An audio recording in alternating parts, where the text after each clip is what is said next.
हर हर महादेव, हर हर महादेव।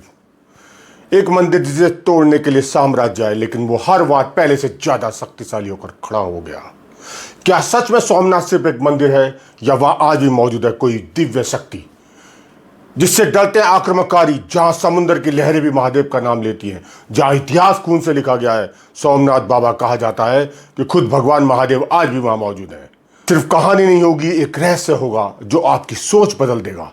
क्या आपने कभी सोचा है एक ऐसा मंदिर जिसे तोड़ने के लिए तलवारें चली, जिसे लूटने के लिए लाखों सेनाएं आई, जिसके शिवलिंग को तोड़ने के लिए हथौड़े बरसाए गए, लेकिन फिर भी वो मंदिर आज भी सीना तान कर खड़ा है। आखिर ऐसा क्या है उस मंदिर में? क्यों बार बार उसी जगह हमला क्यों? और सबसे बड़ा सवाल, क्या सच में सोमनाथ मंदिर में भगवान शिव का ऐसा रहस्य छुपा है जिसे डरते हैं आक्रमणकारी? कहते हैं जब रात के अंधेरे में समुद्र की लहरें सोमनाथ मंदिर से टकराती हैं तो ऐसा लगता है जैसे खुद महादेव आज भी वहां विराजमान हो। और शायद यही वजह है कि हजारों साल की तबाही के बाद भी सोमनाथ की कभी मिट नहीं पाया। और ये सिर्फ एक मंदिर की कहानी नहीं, ये भारत की आत्मा की कहानी है।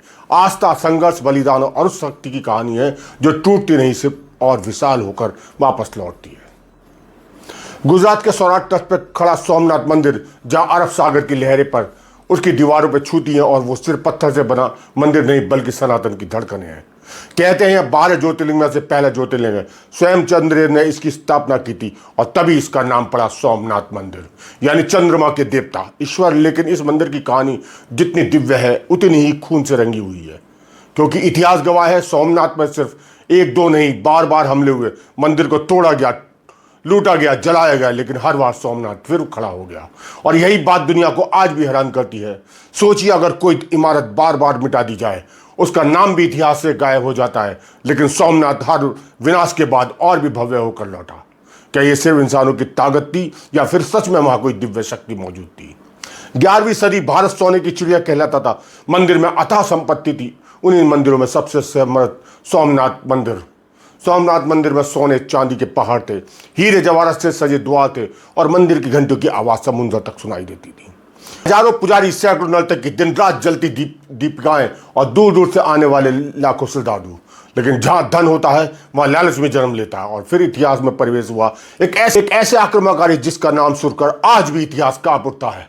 महमूद गजनवी रेगिस्तान की धूल उड़ाते हुए हजारों सैनिक तलवार लेकर भारत की ओर बढ़ रहे थे।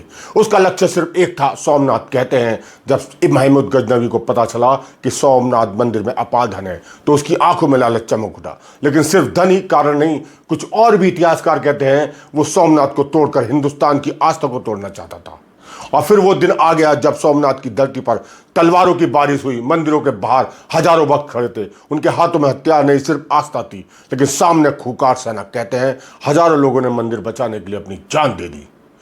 खून समुद्र तक बह गया, चीखें आसमान तक पहुंच गई, लेकिन आक्रमणकारी रुकने वाला नहीं था। महमूद गजनवी मंदिर के अंदर पहुंचा, फिर उसकी नजर पड़ी उस दिव्य शिवलिंग पर। इतिहास में लिखा है कि उसने शिवलिंग को तोड़ने का आदेश दिया।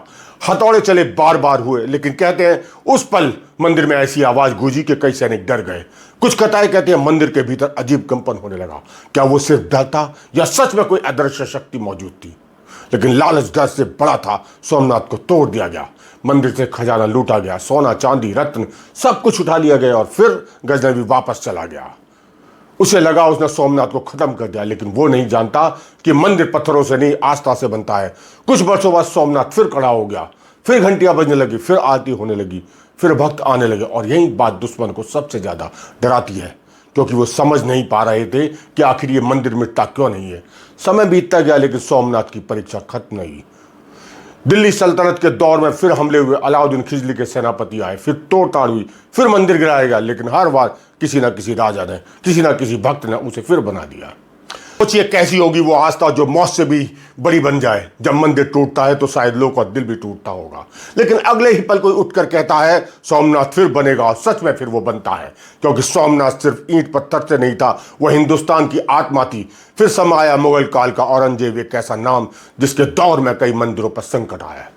इतिहास में उल्लेख मिलता है कि उसके शासनकाल में भी सोमनाथ को नुकसान पहुंचाया गया। लेकिन क्या हुआ? क्या सोमनाथ खत्म हो गया? नहीं। और राख से उठने वाला ईगल पक्षी जैसी उड़ान भरता है, सोमनाथ फिर खड़ा हो जाता है। यही इस मंदिर का सबसे बड़ा रहस्य है। इतनी तबाही, इतना विनाश, इतनी लूट, फिर भी आज सोमनाथ पहले से ज्यादा भव्य क्यों खड़ा है? क्योंकि कुछ चीजें तलवारों से नहीं टूटती, आस्था, विश्वास और सनातन कहता है कि आज भी सोमनाथ मंदिर में अद्भुत रहस्य मौजूद है। मंदिर के दक्षिण दिशा में समुद्र की ओर एक स्तंभ खड़ा है जिसे बाण स्तंभ कहा जाता है। उस पर लिखा है, इस बिंदु के दक्षिण ध्रुव तक बीच में कोई भी भूमि नहीं है। सोचिए, हजारों साल पहले जब आधुनिक तकनीक नहीं थी, तब यह जानकारी कैसे मिली? क्या प्राचीन भारत का विज्ञान इतना उन्नत था, या फिर सच में इस मंदिर में कोई दिव्य ज्ञान छुपा है था? रात के समय जब समुद्र की हवाएं मंदिर की दीवार से टकराती है तो कई श्रद्धालु उन्हें ऐसा महसूस होता है जैसे कोई अदृश्य शक्ति वहां मौजूद हो। कुछ लोग कहते हैं सोमनाथ सिर्फ मंदिर नहीं, ऊर्जा का केंद्र है, और शायद यही कारण है कि इसे मिटाने वाले मिट गए, लेकिन सोमनाथ आज भी जिंदा है। फिर आए स्वतंत्र भारत का वो दौर, देश आजाद हो चुका था, लेकिन सोमनाथ अब भी अपने पुराने घावों के साथ खड़ा था। भी एक व्यक्ति ने सपना देखा, वल्लभ भाई पटेल। उन्होंने कहा, सोमनाथ फिर खड़ा होगा और फिर भव्य बनेगा। सोचिए, एक ऐसा देश जो अभी भी आजाद हुआ हो और जहां गरीबी हो, संघर्ष हो, उस समय भी लोगों ने सोमनाथ को फिर खड़ा करने का निर्णय लिया। क्यों? क्योंकि वो सिर्फ मंदिर नहीं था, वो आत्मसम्मान था। और फिर शुरू हुआ पुनर्निर्माण, पत्थर जुड़े, दीवारें उठी, शिखर बना, और आखिरकार सोमनाथ फिर खड़ा हो गया। सूरज की पहली किरण सोमनाथ मंदिर पर पड़ती है तो ऐसा प्रतीत होता है जैसे इतिहास खुद झुककर प्रणाम कर रहा है। वो इतिहास जिसे इस मंदिर को टूटते देखा है, जलते देखा, लुटते देखा, लेकिन कभी हारते नहीं देखा। सोचिए, अगर उस समय लोगों ने हार मान ली होती तो शायद आज सोमनाथ सिर्फ किताबों में होता, लेकिन उन्होंने हार नहीं मानी, क्योंकि सच्ची आस्था डरती नहीं। आज लाखों लोग सोमनाथ जाते हैं, महादेव के दर्शन करते हैं, लेकिन बहुत कम लोग समझ पाते हैं कि वो सिर्फ मंदिर नहीं देख रहे, वो हजारों साल पहले की लड़ाई देख रहे हैं। हर पत्थर और दीवार पर घंटी एक कहानी कहती है, बलिदान की, संघर्ष और उस विश्वास की जो कभी खत्म नहीं हुआ। और शायद यही कारण है कि जब कोई भक्त वहां हर हर महादेव बोलता है तो उसकी आवाज सिर्फ मंदिर में नहीं, इतिहास में गूंजती है। सोमनाथ हमें सिखाता है, अगर इरादे मजबूत हो तो हजार बार गिरकर भी उठा जा सकता है। अगर विश्वास जिंदा है तो दुनिया की कोई ताकत आपको खत्म नहीं कर सकती। और अगर आत्मा में महादेव बसते तो फिर विनाश भी आपको अमर बना देता है। आज भी समुद्र के किनारे खड़ा सोमनाथ हर आने वाले इंसान से जैसे एक बात कहता है, तुम मुझे कितनी बार तोड़ोगे, मैं हर बार फिर खड़ा हो जाऊंगा। यही सनातन है जिसे मिटाने की कोशिश हजारों साल से होती रही, लेकिन वो हर बार और प्रचंड होकर लौटा है। और अगली बार जब आप सोमनाथ मंदिर की तस्वीरें देखें तो सिर्फ एक मंदिर मत देखिए, उसमें वो खून देखिए, वो उसकी रक्षा देखिए, वहाँ वो आंसू देखिए जो इसे टूट कर देख कर गिरे थे, और वो फिर विश्वास देखिए जिसे फिर खड़ा कर दिया। क्योंकि सोमनाथ सिर्फ इतिहास नहीं, एक संदेश है कि अंधेरा चाहे कितना भी गहरा हो, एक दीपक फिर जलता है, तूफान चाहे कितना भी बड़ा हो, एक मंदिर फिर खड़ा होता है, और इंसान चाहे कितनी बार हार मान जाए, अगर उसके भीतर विश्वास जिंदा हो तो फिर उठ खड़ा होता है।